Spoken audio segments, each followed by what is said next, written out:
Hello friend, नमस्कार और आदाब दोस्तों। मैं यूएस खान और आप देख रहे हैं एसटी न्यूज़ टीवी। जैसे कि आप जानते हैं कि हम सभी चिट फंड कंपनियों की न्यूज़ देते हैं, तो दोस्तों आज हम बात करेंगे पल्स इंडिया लिमिटेड की। पल्स इंडिया लिमिटेड में फ़िलहाल 49,100 करोड़ रुपए की देनदारी में अब तक 400 करोड़ रुपया ही निवेशकों तक पहुंचा है। तो दोस्तों आप अंदाज़ा लगा सकते हैं कि 3 साल के सेबी के ऑनलाइन रिफंड प्रोसीजर में केवल अभी तक 12 लाख निवेशकों को ही पैसा दिया गया है। जिन निवेशकों को पैसा दिया गया है उन निवेशकों की संख्या 12 लाख है। और कितने कितने अमाउंट दे दिए गए हैं ये भी हम बता दें। 12 लाख निवेशकों में 2,500, 5,000, 6,000, 7,000, 8,000 और अब 10,000 तक का पेमेंट चालू किया गया है। तो दोस्तों 3 साल में 49,100 करोड़ रुपए की देनदारी से विभाग ने की है और इस सॉरी करनी है। और इस 49,100 करोड़ रुपए की देनदारी में अभी तक पीएसएल निवेशकों का निपटारा केवल 400 करोड़ का, वो भी 3 साल में किया है। तो दोस्तों इस तरीके से 5,85,00,000 जब पीएसएल इंडिया लिमिटेड के निवेशक अपने पैसे को लेकर परेशान है, तो उस ऐसे दौर में धीमी गति से चल रहा प्रोसीजर ऊँट के मुंह में जीरे के समान है। तो दोस्तों अगर बात करी जाए अन्य चिटफंड कंपनियों को की, तो उनका हाल बहुत अच्छा है, बहुत बढ़िया है, क्योंकि वो तो कोई सरकार के अंडर में नहीं थी, कोई वित्त मंत्रालय के अधीन में नहीं थी। कुछ ही कंपनियां ऐसी थी जो रजिस्टर्ड थी, लेकिन गली कुचों और राज्यों में चल रही कुकड़ मुत्तों की तरह चिटफंड कंपनियों पर आज भी कोई नकेल नहीं कसी जा रही। और हज़ारों कंपनियां ऐसी हैं जो निवेशकों का पैसा लेकर भाग चुकी है, उनके ऊपर कोई केस नहीं है। केस क्यों नहीं है दोस्तों? इसलिए क्योंकि यही भागने वाली कंपनियों को चलाने वाले राज्य के नेता ही होते हैं, और ये नेता ही अपने संरक्षण में ये कंपनियों को चलवाते हैं, और पैसे देने की जब बारी आती है तो अंडरग्राउंड हो जाते हैं। तो दोस्तों ऐसी परिस्थितियों में निवेशक कुछ नहीं कर पाता। तो दोस्तों ये बात तो हम कर रहे थे उन कंपनियों की जो छोटी मोटी कंपनियां जो आए दिन आती हैं और चली जाती है। कोई 6 महीने का लालच देती है कि 6 महीने में डबल कर देंगे, करोड़ों रुपया ऐसे इकट्ठा करके 6 महीने बाद ही वो सिलेंडर हो जाती है। तो दोस्तों ये सब नेताओं के संरक्षण में चलती हुई वो कंपनियां होती हैं जिनसे ठगी कराकर इन्हें सिलेंडर कर दिया जाता है। बात पीएसएल की करें तो ये तो एक सरकार का एक इतना बड़ा स्कैम यहाँ पर नज़र आता है, इतना बड़ा फ्रॉड सरकार ने इन बहुराष्ट्रीय कंपनियों पर करा। जो कंपनियाँ इनके टारगेट पर थी केवल उनसे ही इन्होंने मतलब रखा।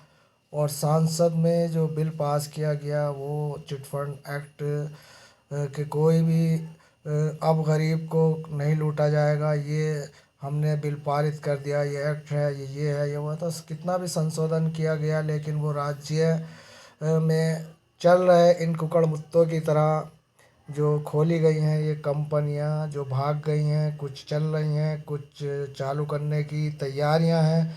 तो दोस्तों इन पर कोई लगाम इसलिए नहीं लग पाता क्योंकि संसद में ये बिल पास होता है, और ये केवल वहीं एक अपंग कह सकते हैं, या बिल्कुल जिस अपंग ही कहेंगे, अपंग बिल होता है। क्योंकि ये जो राज्य सरकार पर में जाकर, यानी कि जिस राज्य में भी इस कानून के तहत काम करने की एक कोशिश की जाती है, तो दोस्तों उस कोशिश को नाकाम वहाँ कर दिया जाता है जहाँ जिस राज्य में भी ये चिटफंड एक्ट के तहत कार्रवाई करनी होती है उसको स्थगित कर दिया जाता है। नेताओं के संरक्षण में जो काम चल रहे हैं उनको पहले बिल्कुल अंडरग्राउंड कर दिया जाता है कि ये हमारे राज्य में कार्रवाई होने वाली है। जितनी भी हमारे संरक्षण में ये चिटफंड कंपनियां चल रही थी, इन सभी चिटफंड कंपनियों को जल्द से जल्द अंडरग्राउंड करो, बंद करो, और उसके बाद बिल्कुल मामले को साफ क्लियर कर देते हैं ना जी ये कंपनी भाग गई और इसके इतने निवेशक थे, इसके वो थे। तो दोस्तों कहीं से कहीं तक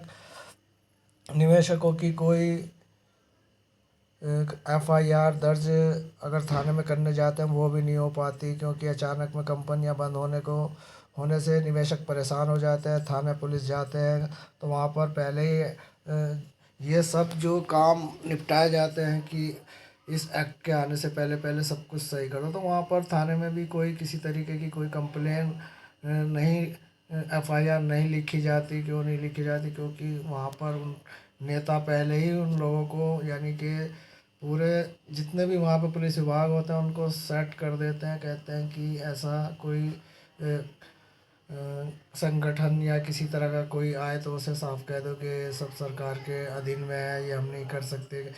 तो कुछ इस तरह के टरकाकर उन्हें वहाँ से थानों से भगा दिया जाता है, और वो निवेशक हताश और परेशान गरीब क्या करे, लुट पिट कर बैठता है, दुहाइयाँ देता है, बस उसके अलावा और कुछ नहीं। ना जाने कितनी ऐसी चिटफंड कंपनियां दोस्तों हैं जो हमारे अपने रडार पर है, जिनकी क्रम संख्या हमने अपने आपके सामने है। सन प्लान एग्रो लिमिटेड और न जाने कितनी ऐसी लिमिटेड कंपनियां, शारदा, रोज वैली, ये सब हमारे इस वक्त आप देख सकते हैं कि कितनी कंपनियां ऐसी हैं जो भारत सरकार के द्वारा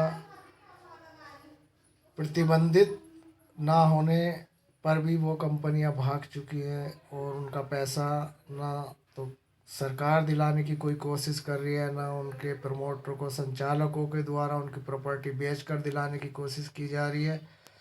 तो दोस्तों, एक बड़ा जाल इस वक्त इंडिया के अंदर फैला हुआ है। इन कंपनियों को कुकड़ मुत्तों की तरह खुली हुई ये कंपनियां सब नेताओं के संरक्षण में चलती हैं, और जितने भी इन चिट फंड कंपनियों के ऊपर बिल एक्ट होते हैं वो सारे बिल, यानी कि जितने भी कानून बनते हैं वो अपंग हो जाते हैं राज्य सरकारों में आते आते। तो दोस्तों, ये एक ऐसा इस वक्त चक्र चल रहा है जो ख़त्म होने का नाम नहीं ले रहा। और बात करें सरकार की, तो सरकार केवल वो बहुराष्ट्रीय कंपनी जो इनके टारगेट पर थी लूट मचाई करने के लिए, जिनका करोड़ों अरबों रुपया गबन करके सरकार ने ऑनलाइन प्रोसीजर चलाया उनको पैसा देने के लिए, लेकिन जो प्रोसीजर चलाया उसमें किस तरीके से लूट मचाई की जा रही है ये आपके सामने बादस्तूर दिख रहा होगा। तो दोस्तों, हम यहाँ पर ये दिखा रहे थे कि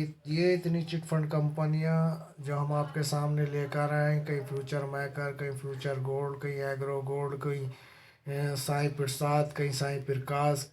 तो दोस्तों, ये वो कंपनियां हैं जो कंपनियां भारत सरकार के अंडर में थी, और अंडर में होने के बावजूद भी देखो यहाँ पर पीएसएल इंडिया लिमिटेड भी 38वें नंबर पर यहाँ पीएसएल इंडिया लिमिटेड है। कितना छोटा सा नाम इस में नज़र आ रहा है, और इस पीएसएल इंडिया लिमिटेड के ही निवेशक इसको समझ सकते हैं, और कोई इसको नहीं समझ सकता। वो अपनी कंपनी को इसमें ढूंढेगा जिसका वो पीड़ित है।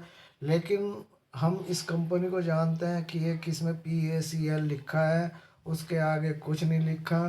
तो PACL इंडिया लिमिटेड इस 4 लफ्ज़ की कंपनी के, तो दोस्तों अगर मैं निवेशक की बात करूं तो 5 करोड़ 85 लाख है। इसी की न्यूज़ में देने के लिए आपके सम्मुख आया था। लेकिन बात यही है ना कि मैं पीड़ित हूँ, मैं PACL का पीड़ित हूँ, जिसमें न जाने कितना पैसा मैंने निवेशकों का लगा रखा है, और वो निवेशक मुझे परेशान करते हैं। तो मुझे सब इन कंपनियों के पीड़ित निवेशकों का हवाला दिखाया जाता है। बता देता हूँ मैं, भाई सरकारी प्रक्रिया चल रही है, पैसा मिल जाएगा, तो बोलते हैं कि हमारे मरने के बाद मिलेगा क्या। तो वहाँ पर हमें चुप होना पड़ जाता है, सोचते हैं कि क्या जवाब दें। तो हम कहते हैं भाई प्रक्रिया चालू है, अब जीना मरने का तो किसी का नहीं पता। ये सब कहकर हम तो पल्ला झाड़ लेते हैं, लेकिन हकीकत यही है कि निवेशक को इस वक्त ऑनलाइन प्रोसीजर से पैसे देने के नाम पर जो डाका इस वक्त गवर्नमेंट ने डाला है, ये डाका ऐसा डाका है जो निवेशकों की, गरीब